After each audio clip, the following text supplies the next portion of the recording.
réveillée, je sais pas ce que j'ai, ça me gratte. Ah bon? Regarde. Mais je suis pas sûre que ce soit normal, hein. Tu crois? Ah bah oui. Donc dans cette vidéo, nous allons parler de notre organe le plus grand de notre organisme. Donc c'est notre imperméable et très protecteur.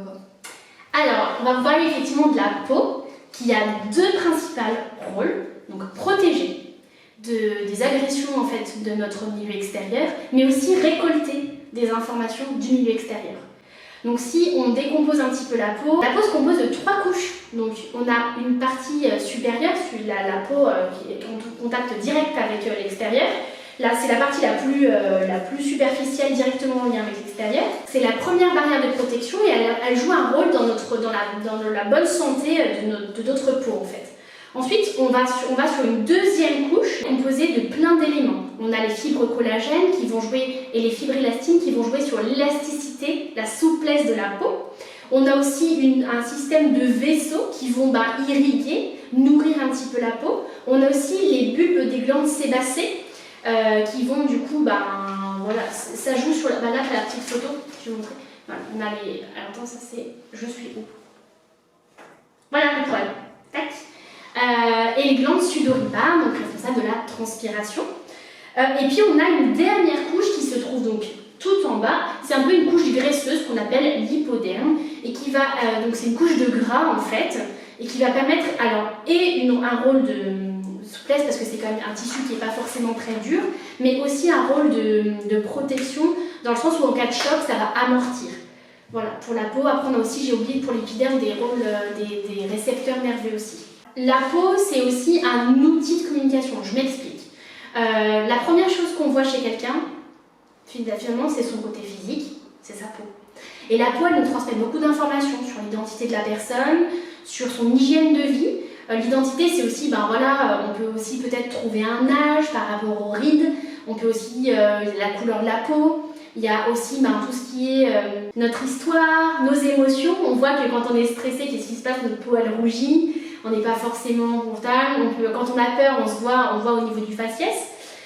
Alors c'est un outil de communication aussi au niveau même des rituels, c'est-à-dire qu'on a dans beaucoup de cultures, les gens se mettaient des pigments au niveau de la peau, en fait pour simplement symboliser, par exemple lors d'un mariage, il y avait des coutumes, voilà, il y a les tatouages aussi exactement. Et pour les rites funéraires aussi, on avait aussi des coutumes où on mettait du maquillage, des pigments sur la peau, c'était traditionnel. Après, on a aussi notre côté maquillage pour embellir la peau. C'est aussi agréable pour le côté psychologique, mais aussi physique, ça fait plaisir de se prendre soin de soi. Donc en fait, quand on parle de la peau, c'est surtout l'organe du toucher en fait. Donc par exemple, si vous fermez les yeux, si vous touchez votre environnement, en fait, vos doigts ils vont faire office comme vos yeux en fait. Donc, vous allez savoir si c'est lisse, si c'est rugueux, si c'est la forme de l'objet, etc. Et en fait, ça c'est grâce au corpuscule de Messner. Donc corpuscule de Messner, c'est ces espèces de petites boules bleues. Et il y a dans 2 endroits du corps, elles sont vraiment le plus présentes. Donc justement, ce que je vous dis, c'est les bouts du doigt et aussi le bout de la langue. Donc c'est les 2 zones du corps humain les plus sensibles au toucher. Alors du coup, mon seul et unique conseil, c'est observer votre peau, voir comment elle évolue, essayer d'être un bon examinateur. Voilà, n'hésitez pas à observer votre corps tout entier et ce qui se passe. Parce que des fois, on peut avoir des petits problématiques de peau qui ont besoin de soins.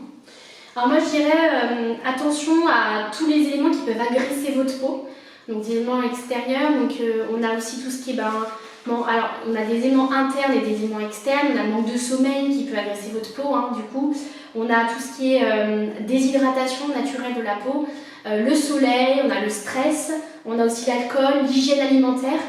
Donc ça c'est un des premiers éléments, faites attention vraiment à votre hygiène globale parce que ça va aussi beaucoup jouer sur votre peau. Une peau terne, une peau qui est nous, en tant que soignant, quand on regarde un visage, donc on voit le visage, mais on sait si c'est un fumeur, s'il est anxieux, on regarde beaucoup de choses. S'il a du tabac, s'il est alcoolique, enfin il y a quand même... Il y a des traces au niveau du visage, il se marque.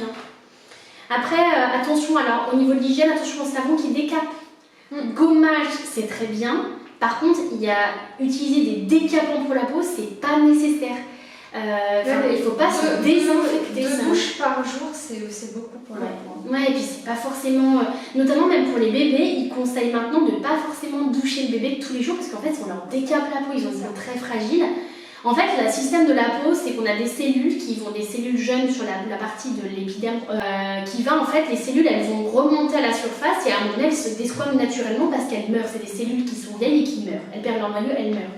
Mais c'est naturel. Après, nous, alors gommer, ça fait du bien parce qu'on va favoriser du coup ce renouvellement cellulaire. Par contre, décaper la peau, c'est pas forcément utile et ça peut même être délétère.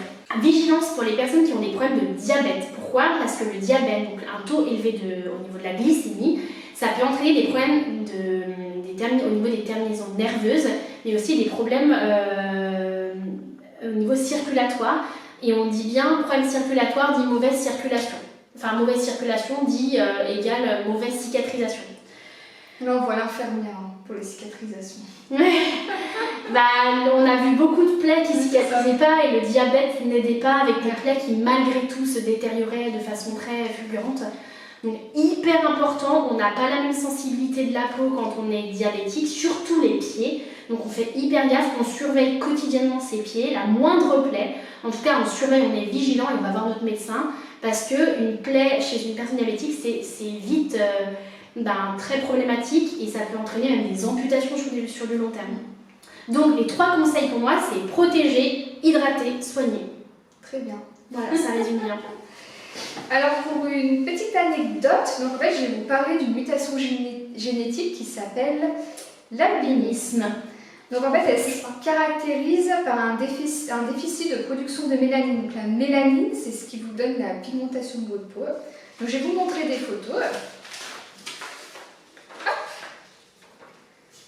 Donc je vous invite à regarder sur internet, il y a des très belles photos des animaux exceptionnels qui ont une couleur rare. J'aime bien. Ouais, mais là c'est même exceptionnel. C'est beau même, je trouve. C'est une différence qui est très belle. Ouais. Et donc chez tous les êtres vivants, ça peut arriver, hein, donc chez les humains, chez les animaux aussi. Mais je trouve qu'il faut vraiment faire une force, cette différence. Ouais, complètement. De toute façon, dites-vous bien que toute différence est une force, hein, on le dit depuis le début. Hein. On est des êtres uniques. Voilà, uniques à part entière.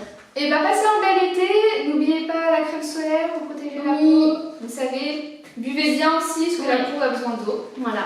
Et portez-vous bien. À bientôt, bel été. À bientôt.